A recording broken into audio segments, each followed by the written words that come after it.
ကိုယ့်ရဲ့ဗီဒီယိုထဲမှာ sound effect တွေကိုအသုံးပြုတဲ့အခါမှာလိုအပ်တာထက်ကိုပို့ပြီးတော့မှာတော့မြင်ကတော့အသုံးမပြုစေချင်ဘူးပေါ့နော်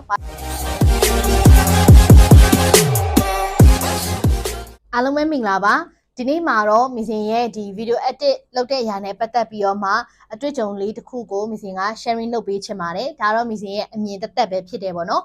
မင်းတို့တွေကိုယ့်ရဲ့ video ထဲမှာ sound effect တွေကိုအသုံးပြုတဲ့အခါမှာလိုအပ်တာထက်ကိုပို့ပြီးတော့မှတော့မင်းကတော့အသုံးမပြုစေချင်ဘူးပေါ့နော်ဘာကြောင့်လဲဆိုတော့ sound effect တွေအရင်များသွားတဲ့အခါကျလို့ရှိရင်လည်းကိုယ့်ရဲ့ video ဟာ quality မရှိတဲ့ video ပုံစံလိုမျိုးသွားပြီးတော့မှဖြစ်စီရပေါ့နော်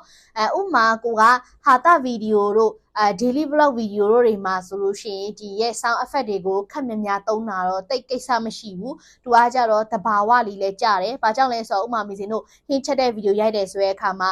ရေထည့်တဲ့အရာမျိုးတွေဆိုလည်းမင်းတို့ sound effect သုံးတယ်နောက်တစ်ခုကြော်လော်တဲ့အရာမျိုးတွေမှာဆိုလို့ရှိရင်လည်း sound effect သုံးလို့ရတယ်နောက်တစ်ခုရေတောက်တဲ့အရာစားတဲ့အရာမျိုးတွေမှာဆိုလို့ရှိရင်လည်းဒါ sound effect သုံးလို့ရတယ်ပေါ့နော်အဓိကတော့ကြည့်ရတဲ့သူတွေကို attention ရအောင်လို့ sound effect ကိုဒီလိုနေရာမျိုးတွေမှာသုံးတာတော့ပိုပြီးအဆင်ပြေတယ်ဒါပေမဲ့ဒီ storytelling တို့ personal branding တိစောက်တဲ့ video တွေမှာ sound effect တွေကိုများသုံးတဲ့အခါမှာ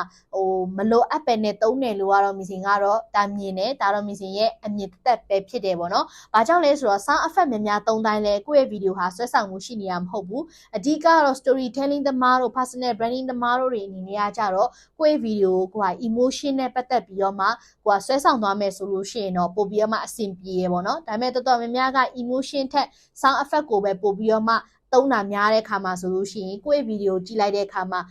sound effect အတန်တွေကပို့ပြီးတော့မှများနေတယ်ကိုပေးချင်တဲ့ message ကနေပြီးတော့မှခံစားရတဲ့ emotion ကပါမလာတာမျိုးတွေလည်းတွားပြီးတော့မှကြုံနေရတာမျိုးတွေတွေ့ရပေါ့နော်ဒါတော့မင်းရဲ့အမြင်သက်သက်ကိုပဲမင်းက sharing လုပ်ခြင်းပဲဖြစ်တယ်အဲ့တော့ sound effect သုံးတယ်ဆိုတဲ့အခါမှာလည်းလိုအပ်တာထက်ပိုမသုံးမဲနဲ့ကိုဗီဒီယိုကိုဖန်တီးမဲ့ဗီဒီယိုပေါ်မှာမူတည်ပြီးတော့မှအများကြီးသုံးသင့်လားမသုံးသင့်ဘူးလားဆိုတာကိုလည်းတင်လည်ပြီးတော့မှသုံးသပ်စေချင်တယ်ပေါ့နော်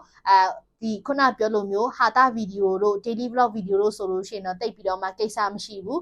ခုနလို storytelling တို့ personal branding တို့သွားမဲ့အရာရဆိုလို့ရှိရင်တော့နည်းနည်းလေးအမြင့်ပိုင်းကိုသွားနေတာဖြစ်တဲ့အတွက်ကြောင့်မလို့ကိုယ့်ရဲ့ဗီဒီယိုကလည်း quality ရှိတဲ့ဗီဒီယိုဖြစ်ဖို့အတွက်ဆိုလို့ရှိရင် sound effect ကိုများများသုံးသင့်လားမသုံးသင့်ဘူးလားဆိုတာကိုဒီချာလေးပြင်လည်ပြီးတော့မှသုံးသပ်စေချင်ပါတယ်